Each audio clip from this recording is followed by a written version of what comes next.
A young girl sits and waits, focusing on the clock above the door. She sits with anticipation, counting down the seconds.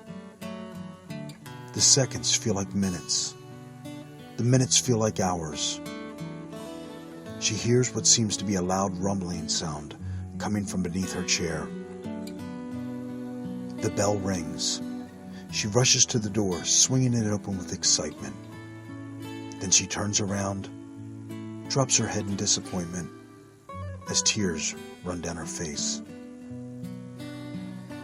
She returns to her chair, again watching the second hand on the clock, awaiting the ringing of the final bell.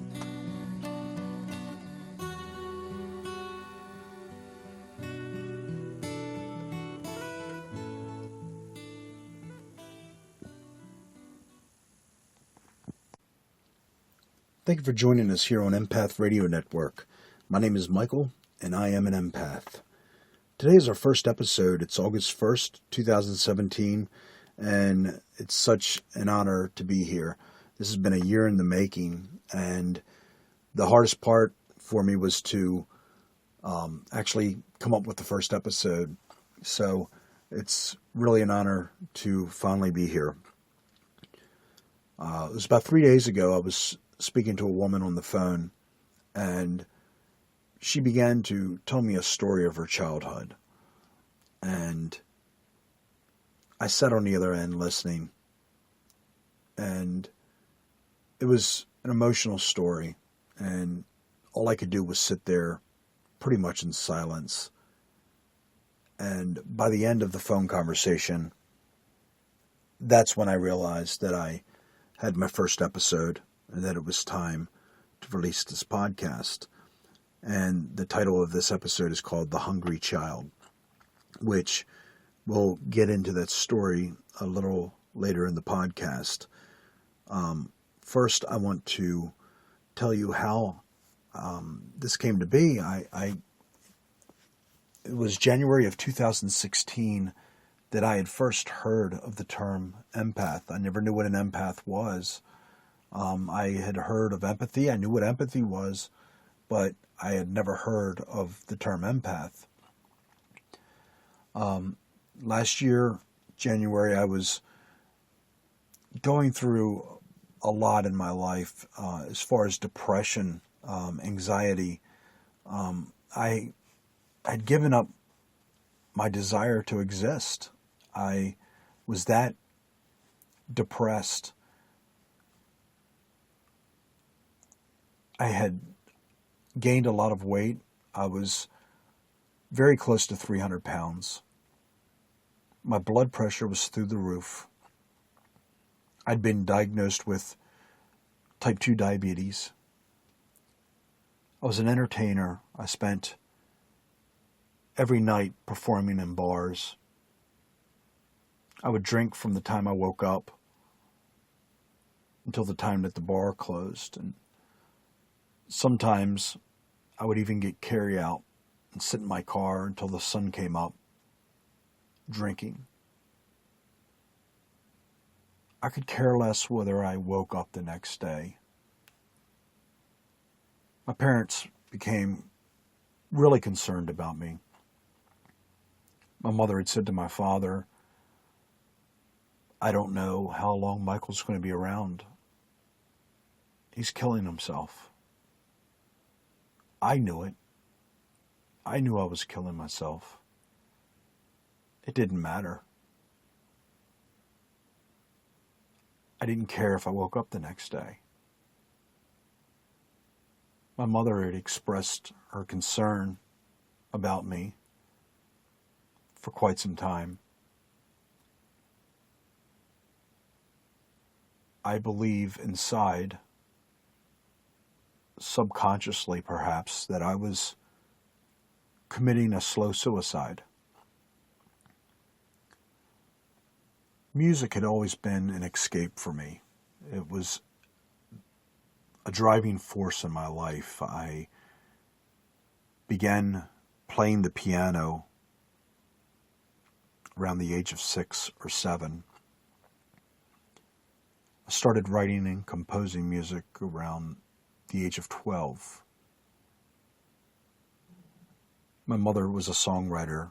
She wrote Southern gospel music, and as a child I remember her sitting at the table with her guitar and her pen and paper, creating this beautiful music from within. And it intrigued me. I wanted that.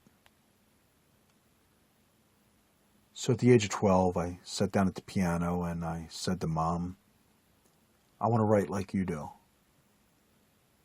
She said, well, start by putting your thoughts down. What's the first thing that you think about? Write it down. I'd already had a piece of music that I had composed. I just needed lyric for it.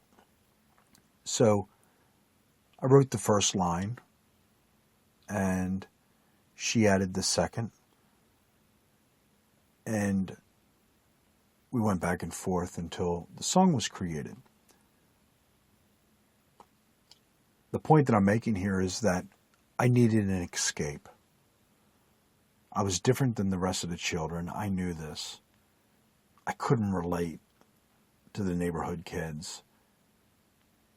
They were out having fun, playing in the neighborhood, riding their bikes. I wanted to be alone.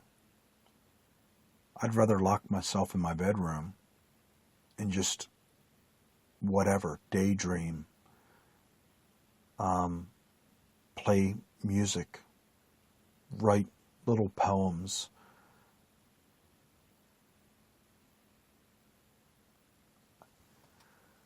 I was definitely what you would consider an introvert. I just couldn't relate. I couldn't relate to other people. I felt like I was happier by myself. Elementary school, I didn't fit in there either. And it was obvious that some of the other kids realized that I was different.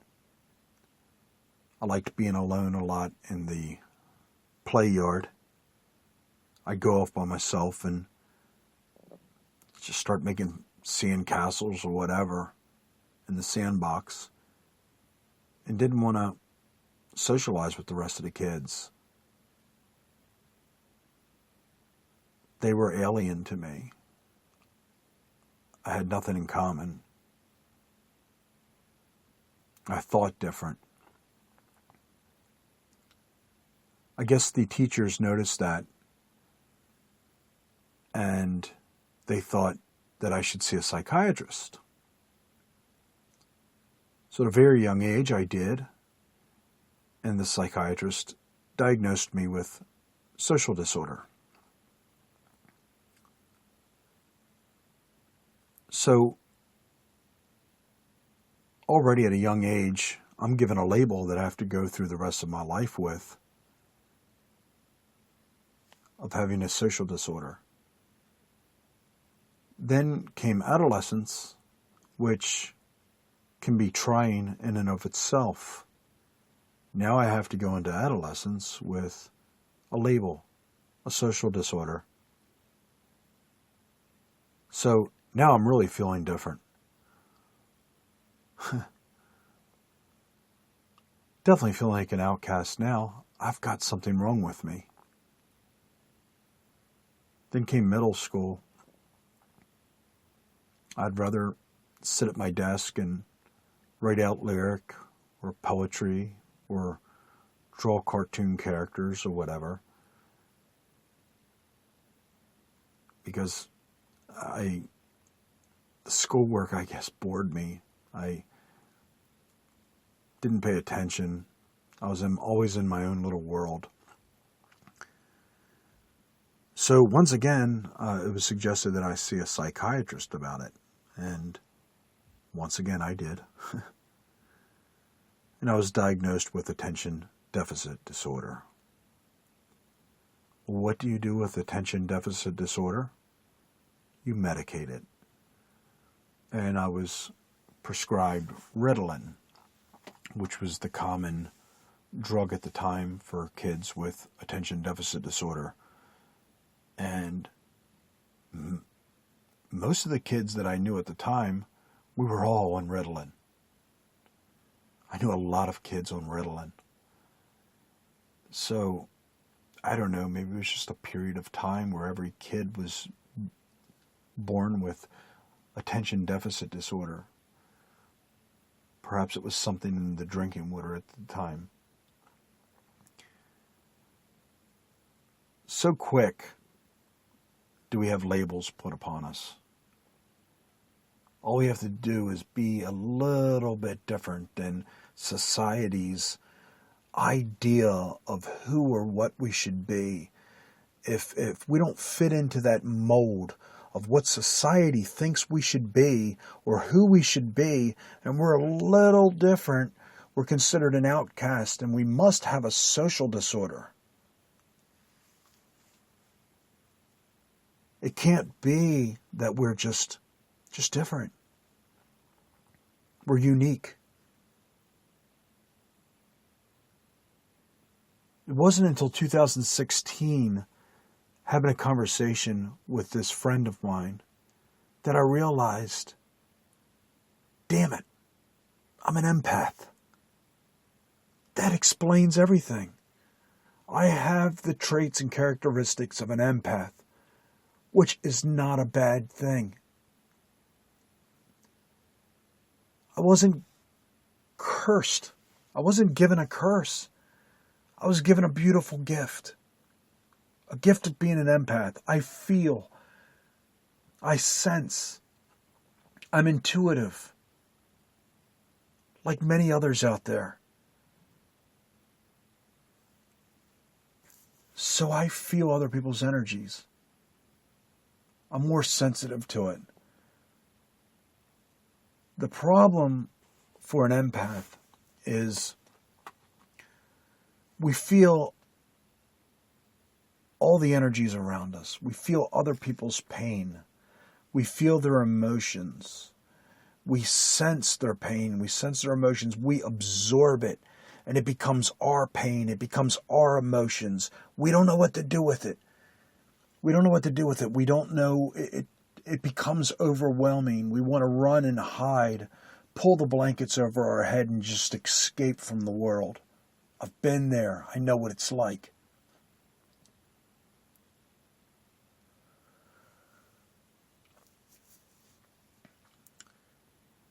It's hard to interpret what we feel from our own feelings, what we feel from around us, what we sense from other people and from crowds.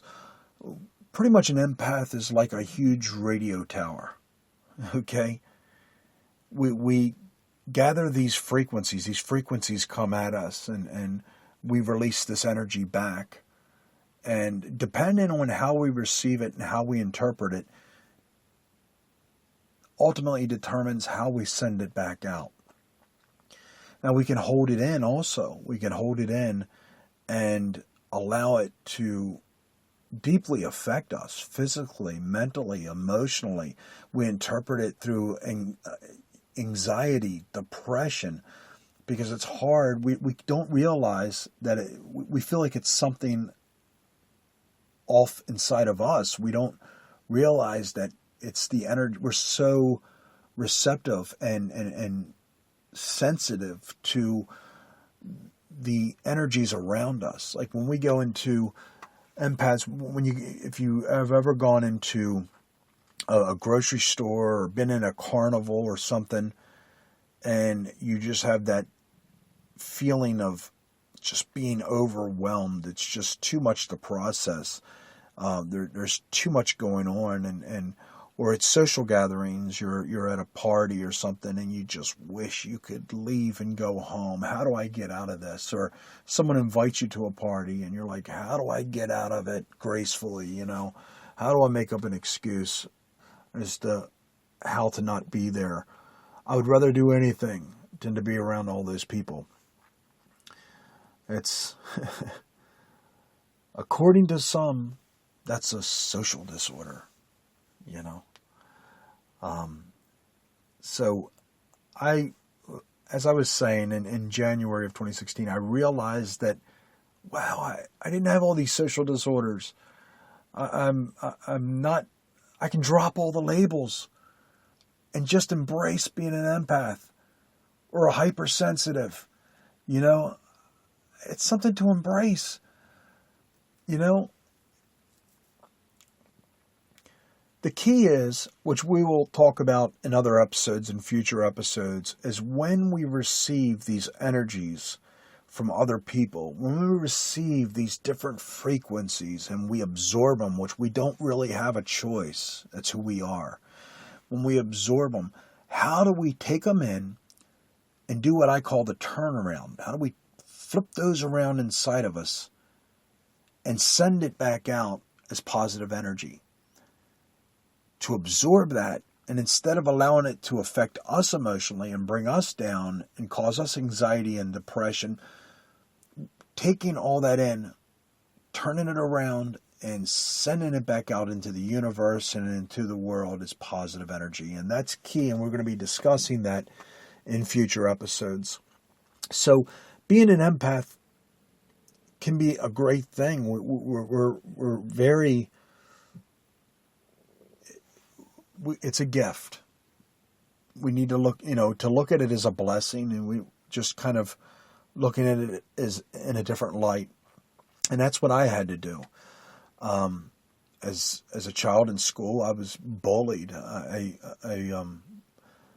have my lunch taken from me, and the kids would throw it around to each other, pieces of my lunch, and I didn't know what to do. I was trapped. I didn't know how to speak up for myself. I remember the feelings that I felt inside. And one of the emotions that I remember feeling when I was bullied in school was the feeling of pain for my parents. Even though I never told my parents that my lunch had been stolen from me just about every day, what it seemed, I knew that my parents worked hard. I knew that they did everything they could. We didn't have much growing up.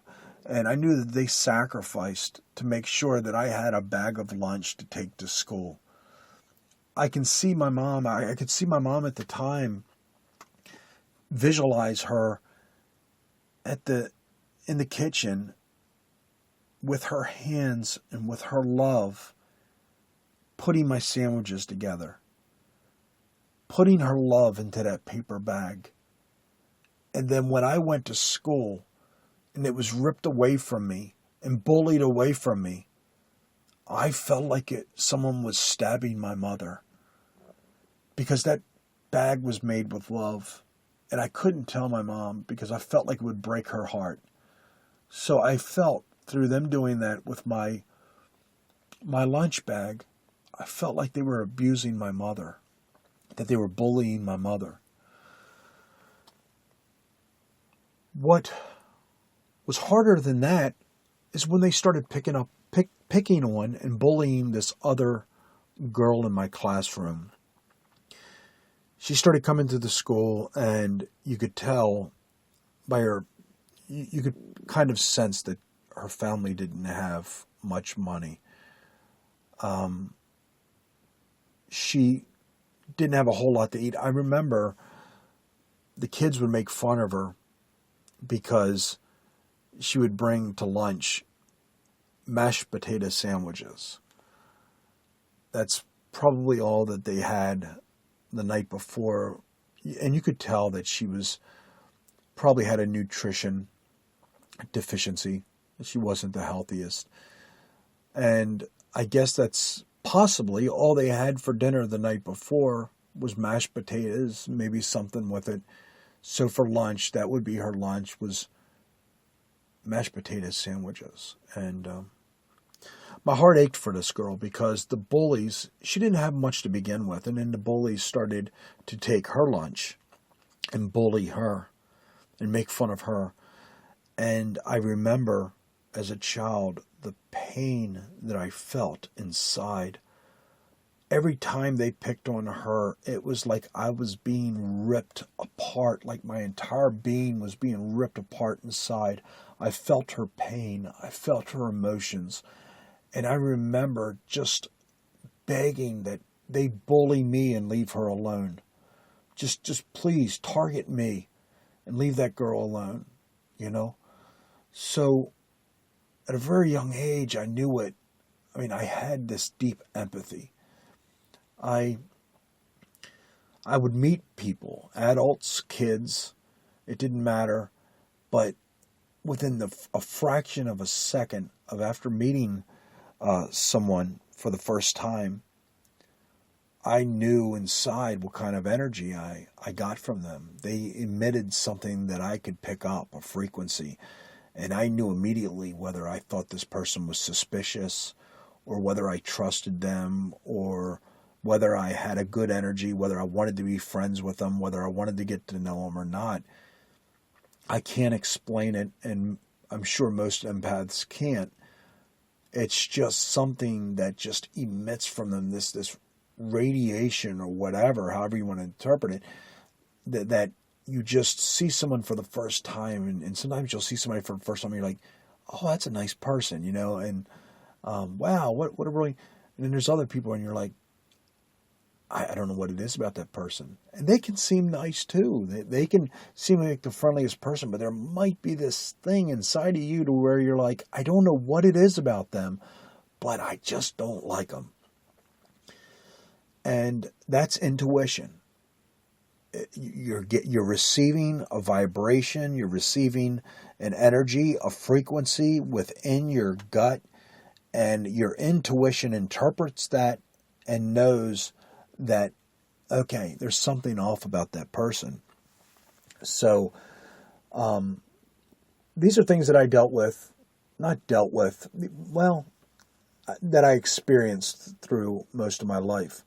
So last year, when I started to find out about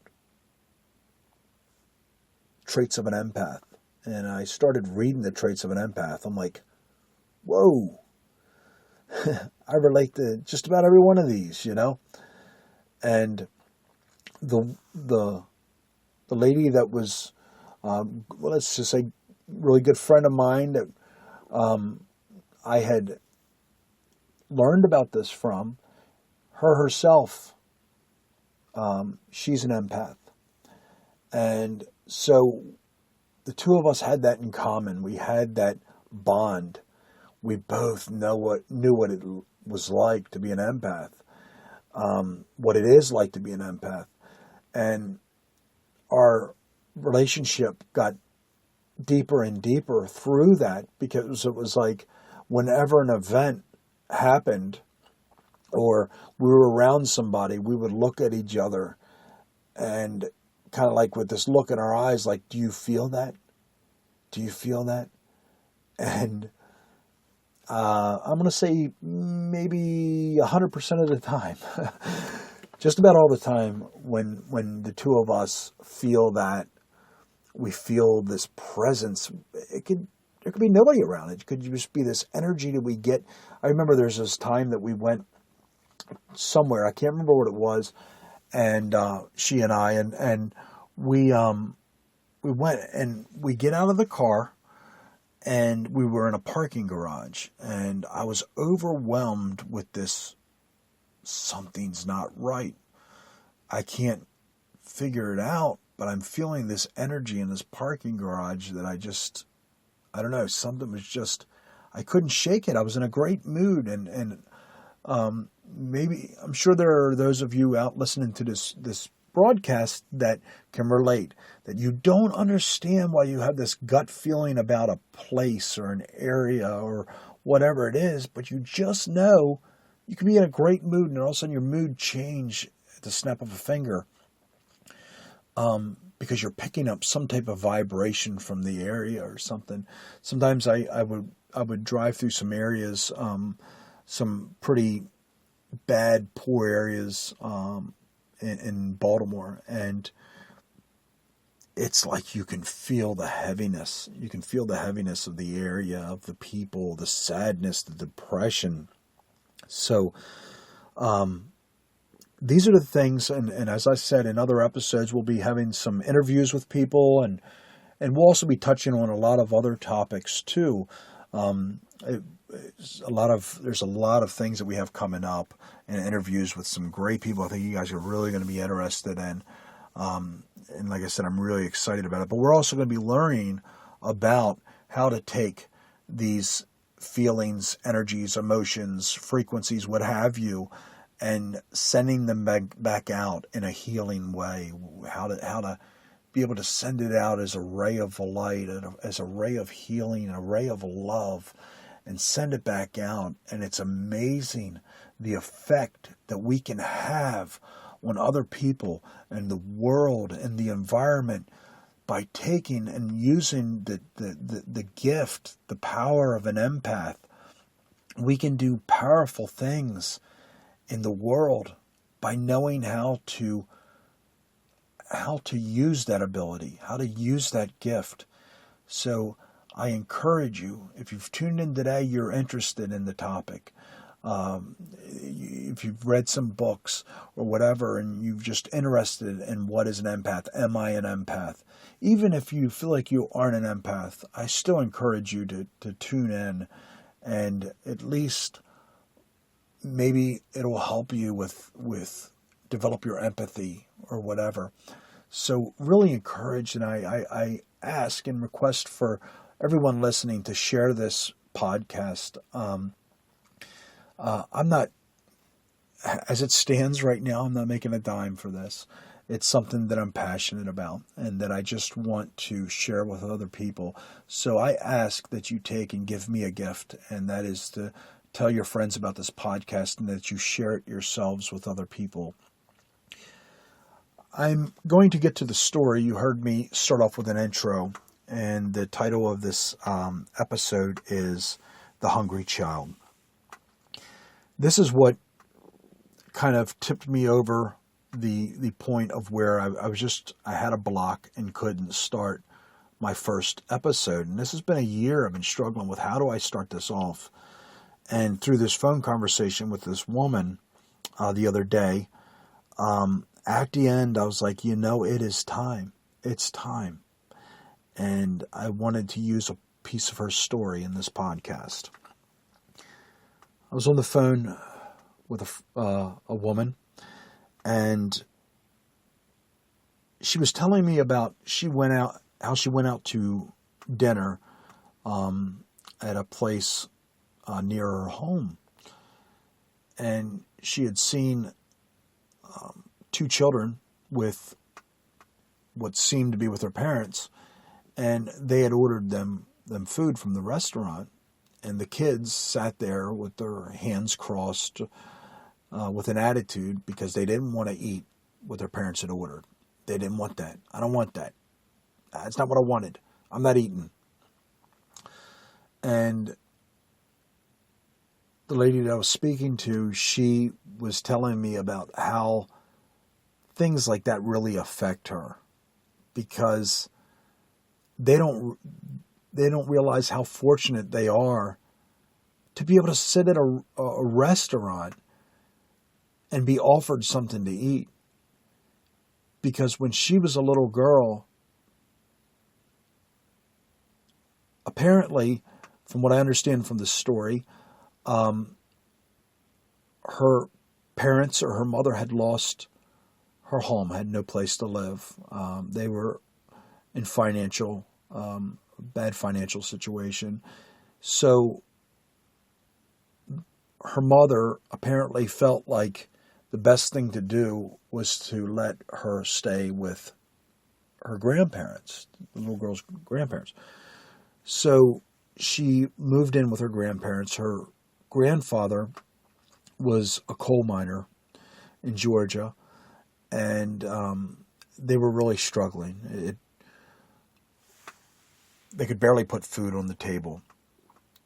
So there were days that she didn't know if she'd have lunch to take to school. And she vividly remembers as a child sitting in the classroom at lunchtime, watching the other students eat their lunch, and she could hear her stomach growling and feel the hunger pains as she watched everyone else eat. And she just didn't have anything. They didn't have money all the time to put food on the table. So once in a while, her grandfather, they'd be able to come up with something while she was at school. Once in a while, they'd be able to find something to put together for her. So once in a while, her grandfather would come to the school and leave a bag outside of the classroom. So she would sit there and watch the clock, counting the seconds, waiting for lunch, hoping inside that when she swung that door open, that there was a bag sitting outside the classroom with something to eat.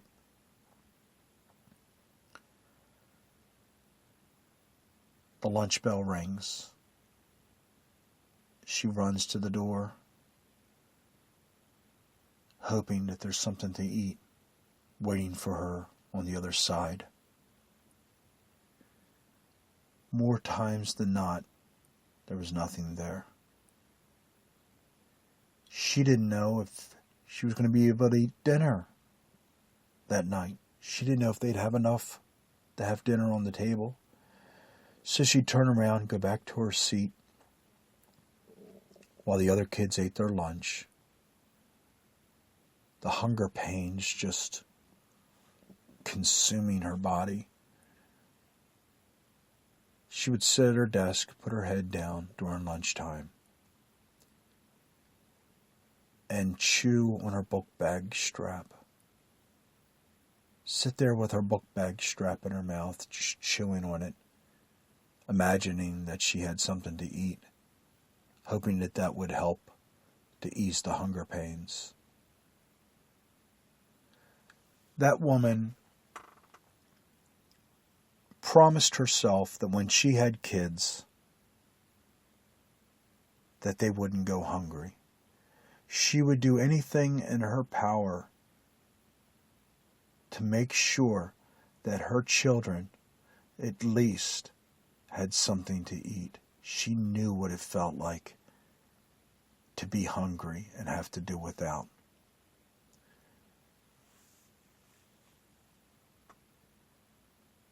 She swore that whatever it took, if she had children, that they would have a roof over their head, that they would be loved, cared for, that they would know every day how much they were loved, and that they would have food to eat.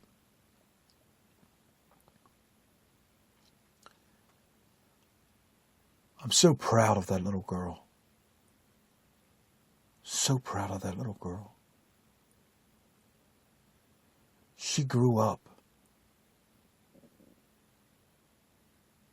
not with bitterness, not with anger. That woman grew up and became a loving mother. And I'm so proud to say that that little girl grew up to be my mom. You've been listening to Empath Radio Network. Remember, if you're going to sow seeds of love. Until we meet again, Michael saying goodnight.